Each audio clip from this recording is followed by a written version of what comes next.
Okay, we are live. Happy Wednesday, everybody. I couldn't even remember what day of the week it is. Is it Wednesday or Thursday, Kim? It's Wednesday. It's Wednesday. Okay, I hope my Instagram live is working. I'm not sure because it's not showing me anything on my screen, but hopefully we're live everywhere we think we are as we start to try on new software. As people can see, my lives have looked different this last week. So welcome, Kim, to Marketing Mastery. You're one of our sponsors in Nancy's world, and I so appreciate everything you do for my clients. Tell everybody who you are and what you do right at the beginning, and then we'll get into our topic. Okay, well, I am Kim Vanderpool, and we run Fresh Impact, which is a social media management company. We either do it for you, or most recently, we have really shifted into the arena of we're teaching people how to do social media to market their business themselves.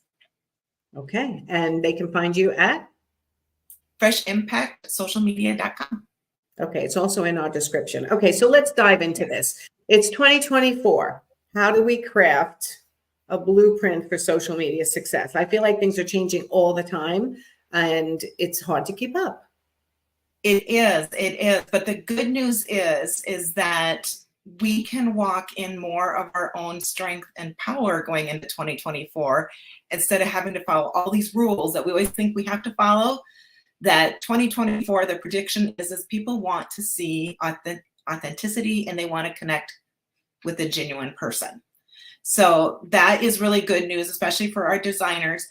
But the key is that we really know before we craft a blueprint, before we set goals, before we do anything, we really have to have an understanding of what do we want to gain from being on social media.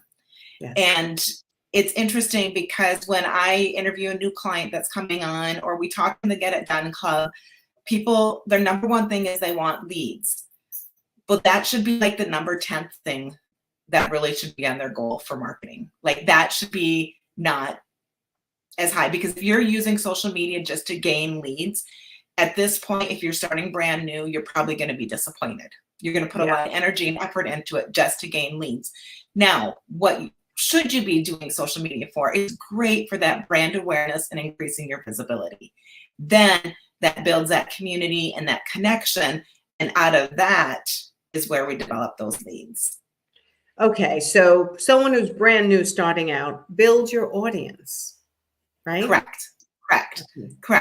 Yep. And so that's where social media is beautiful, because whether you do it yourself or you hire a team to do it for you, building that brand is key for that visibility. And then if you say, well, I only have 100 followers on Instagram, I want to get to 2,000 followers in 2024. Well, that next step then is that engagement piece. And that's where you as an individual can really make a difference. You're going to make a really big impact is if you spend 10 minutes a day engaging with your audience, you'll be able to get that growth. But that's a different tactic and marketing strategy. Where I see most designers, I would say 90% of the ones I work with, their main goal at first is that increasing that visibility and brand awareness. Like they just need to be seen. So if we're at a coffee shop and I say, oh, you should meet Nancy, she is the best interior designer, what's my friend going to do? They're going to go check out your Instagram account. Yes. They may never leave a comment. They may never engage with you. They may not even follow you, but they're going to go check you out. And so having a solid professional Instagram account is key.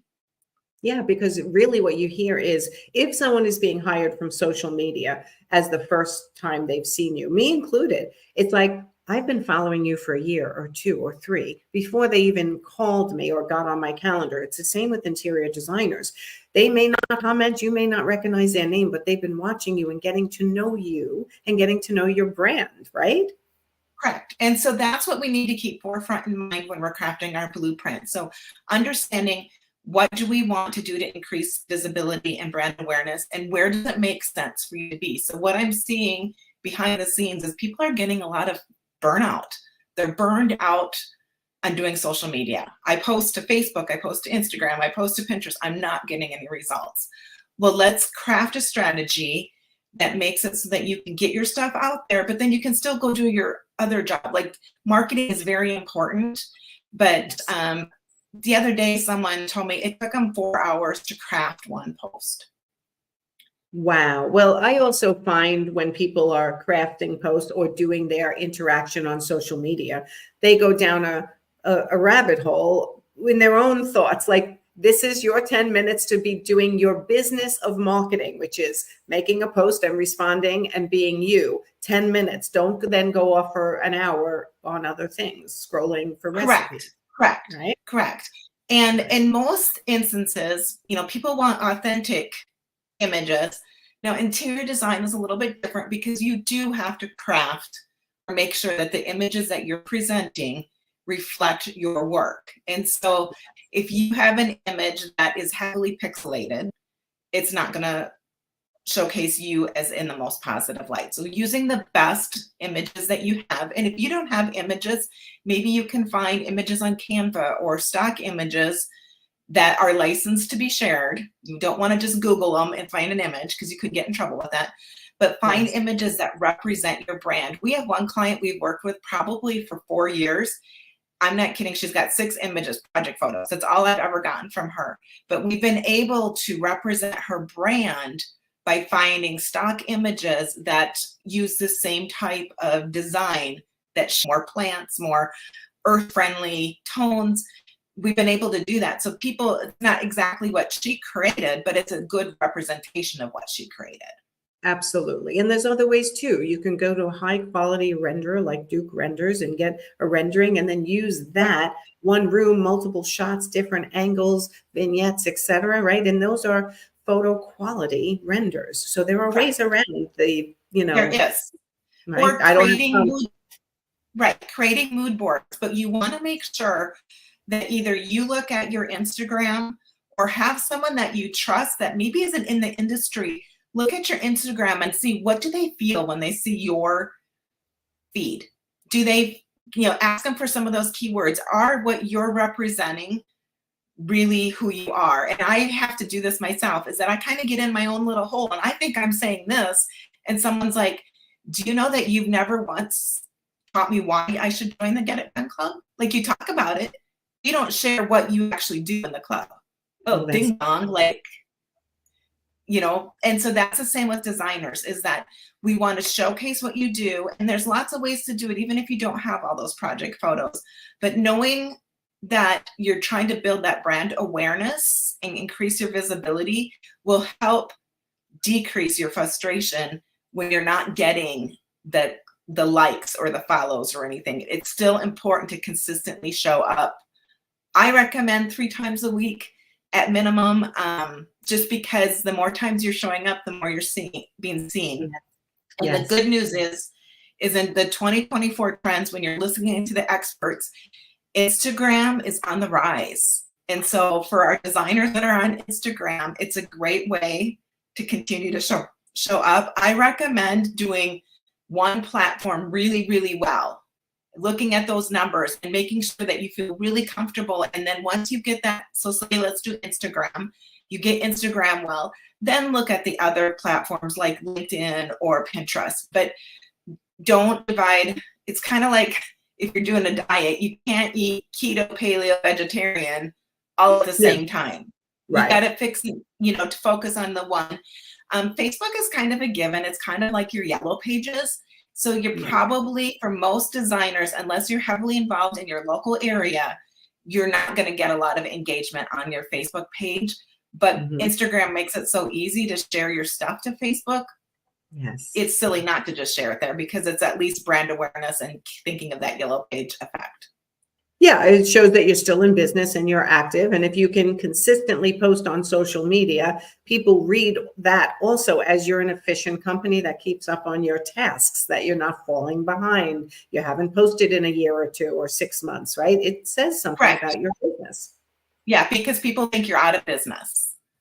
And so 2 key data points to remember is that 34% of consumers say too much self-promotion is a major turnoff. And so when you're writing your captions and stuff, think about your audience and how it relates to them. And what do they want? How can you write your captions so that they can feel like, if you have a beautiful living room by a fireplace, we just had a winter storm, that would be a perfect thing. Like, today would be a perfect day to snuggle up on this couch This is what we did type thing. And that way I could feel that. And it's not so much, look at what I did. It's like, this is, so we subtly know they designed that. And, but you're making me feel like it. And the other data point is that 56% of consumers think that brands should be more relatable on social media. Interesting. Okay. Relatable means what to each person? Right. And so that's going to make it a little bit different for each person. So we're in the midst of winter and I love flowers. And so I've been following all these people that grow flowers and stuff. It's very relatable. I just look at the images and it makes me feel good. Now, somebody else may need a designer to feel more engagement. So more like asking, doing this or that, or what do you prefer, and asking more question type things. So it depends on your audience. So really looking at that analytics and letting your analytics drive what kind of post. So test out the different posts. If you post just an image or a reel or a carousel, and then look at those numbers, not right away, but look after a month and just say, okay, well, I posted an image of the living room and I asked them if they could see themselves sitting here, who would they like to sit with next to the couch or something. That one did really well. Okay, so next month, let me try 2 of those type of posts and see if that will still engage with my audience, and use your numbers to see which do best. Yeah, marketing is not an exact science, everybody. It is really like a recipe that you have to find what works for you and what your audience wants. So everything Kim says is just right on. It's let's try it, look at the analytics, and adjust your plan going forward for your social media accordingly, and continue to look and modify as needed. Right. And I think the key is to make sure that you have a plan. So many people will come up and they'll go, I got to post today. I don't even know what to post. Okay, well, we need to take a step back. Then is your profile, first of all, we want to make sure that everything's optimized and you're representing your brand well. And then we want to make sure that you have a content strategy, because that is going to take away so much stress if you have a content plan. Not someone will think, well, I'm not that structured. I don't want to have a plan. I want to just post whenever. Well, I can tell you what's going to happen if I'm going to post whenever. It's probably not going to get done because I'm going to get busy. And so having a consistent schedule, then you can post. If you're on a project and then you have this great behind the scenes, post it. You can either put it on your feed or put it in stories. That's a great way to showcase. It could be an extra post. It doesn't have to be the primary post, but make sure you have your primary posts on a schedule with a plan, and any additional posts are great. Right. And, one of the questions we get in the Get It Done Club a lot is, how do I even plan? Like, what kind of post would I post? And so part of the strategy is creating pillars can kind of help you guide. So if you are a kitchen and bath designer, having a pillar that's kitchen designs, a pillar that's bath designs, and then maybe you do virtual consults, having those columns and then making sure that guides you. And another thing that really helps is creating themes based off the day. So you could do, I wrote one for every day of the week. One could be Mood Board Monday. That would be a good one. Trendy Thursday, Transformation Tuesday. I like to do Website Wednesday for all of our clients, and that is more of a call to action to get people to visit your website. So whether it's your portfolio or to look at what services you offer, designing something so that we can drive that traffic so that they can see your website, because we put so much energy and effort to our websites. We want people to go there. Yeah. Another one would be, if you post on the weekend, showcase Saturday, and you could showcase either your work, you could showcase a vendor's work, or you could showcase another designer that you admire's work. Yes. And then Simply Sunday would be a good one, just to show a little bit about who you are as a designer. Do you spend time with your kids? Do you like to go to the garden? Do you like to go hiking? Do you like to go out for wine? So those are just kind of like overall themes that could help you guide. So one week you do Monday, Wednesday, Friday. The next week you do Tuesday, Thursday, Saturday. Did you have a Friday one? Did I miss the Friday one? Oh, I didn't put the Friday one. A lot of times I'll do Fun Friday, and that's where we'll do something fun. An engagement question, or sometimes people will do Flashback Fridays where we'll do an old post, or you could do something like a kitchen from the 50s, or something. So you can have a lot of fun with the Friday one. So Fridays, people. Furniture Friday, right? You're highlighting a piece of furniture that you can't wait to place in somebody's home, something you love, like Right. it could be anything. Okay. Yes. I love it. Yep. So those are kind of some guidelines, but having a strategy and knowing what to post will decrease your stress a lot. And then understanding that the post, I can't remember on Instagram. I mean, they maybe live like a day or so. Like when you spend 4 hours on a post, you're not getting a return on investment of time. Definitely not. Right. Definitely not. So figuring out how to do it, whether you take classes, watch YouTube videos, anything to how to shorten up that time that it's taking you to create those posts. Taking a class on AI and how you can use that to assist you in coming up with captions that you can tweak to make it so that it sounds more like you. Like, there's so many tips and tricks, and I think that's where the Get It Done Club has been helpful for the clients. That's what I was just going to say. Or join Yeah. the Get It Done Club, because for the amount of time you spend creating posts and being confused and being scared to post and not knowing what to post, where to get things, is it okay? That's what Kim is there for. That's what she's right. Well, an example, the other day we had someone come on and they sell water softeners for campers. And she wanted to highlight a national park for each week of the month, or each week of the year. So that's 50 national parks. So she created her Canva graphics.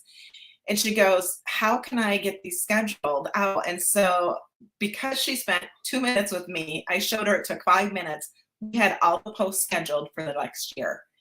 It's amazing. Because of the software. So that saved her, told her boss owed me a whole day's of work of her wage, because we just saved her so much time. But those, whether it's Get It Done Club, watch YouTube videos, watch your your marketing stuff that you do, that there's always so many tips. And if you can just glean those tips to help save that time, then you're going to enjoy your marketing much more. Yeah, because a tip you learn now to save you time, money, and mistakes is going to last a lifetime of your business, right? It's not just helping you through the moment. You're just not, they're learning how to do this. And the software you give with the Get It Done Club, that will allow them to post on all their social media. So it's a no-brainer. It's a no-brainer. Right. And people are on social media. So it's a no-brainer that you need to have your business on social media. I know people get annoyed. They don't want to be on social media. We hear a lot about how bad social media is for our kids and et cetera, and probably for us too. Well, we know it is for us, but it's your business and you are in charge of making sure your business thrives and is seen and gets traffic to your calendar. And if you're in charge of that and you're not taking advantage of social media, then you're making a mistake, period. Right. There's just so many opportunities. Besides the brand awareness, it's the connections and the collaborations you can do. It's the engagement, the community building. It's really cost-effective marketing if you do it yourself and you learn how to do it. So yes. Yeah. And Get It Done Club teaches you how to do it yourself. So, all right, Kim, tell everyone how to get information on the Get It Done Club. If they go to the website, there's a little link up there that will help them. They can message us. And I did have an offer that I was going to tell anybody that watched our thing if they wanted to. One thing to do is that in order to know, you need to be optimized. Your brands, you need to look brand consistent and professional all across the board. So we do what's the audit and action plan, where we will audit yours and come up with a basic action or strategy plan for you. And normally we charge $297 for that. But if you message me from watching this video, we will take $100 off of that through the end of January, because our goal is we want people to be optimized, because we want your brand to show the best it can. And then we can help you come up with a simple marketing plan to at least get started. All right. The best place for them to message you. If they leave a comment here, or if they go to our Facebook page, Fresh Impact Social Media, I think is what it is, or through Instagram, or leave a go to the website and leave a comment, just so that they watch the video, and then I'll give them the paperwork that they need to fill out so we can do the next step. That's awesome. All right. We're streaming on so many different places that I wanted to give them one place to definitely connect with you. So, and I think definitely, if they're for sure, definitely I would contact us through our website and just leave a contact. There's a contact message form, and just message me through the website. Okay, so everyone go to freshimpactsocialmedia.com, mention this live with me today, and Kim will give you $100 off a social media audit. Did I say that right? Correct. Correct. Okay. Is there an expiration date for these videos? Live a long time on my YouTube channel. Yes, let's put the expiration date into end of January 31st, 2024. Thank you. I was just going to add the year. Okay, everyone. I hope you take advantage of that amazing offer if you haven't had an audit already, because that is invaluable to help you take action for yourself or give you some exposure to Kim and the Get It Done Club and what they can do for you. I think it's amazing. So, all right. So go to Kim's website and get it done. That's the way I feel. Thank you. And yep, and I encourage you to take some time and think about exactly what do you want, how do you want social media to work for your business in 2024. Don't just keep doing what you've always done. What do you want it to do for you? And then how do you make that strategy work for you? Exactly. All right, everyone, go have a great day, and we'll see you next time. Thanks, Kim. You bet. Thank you.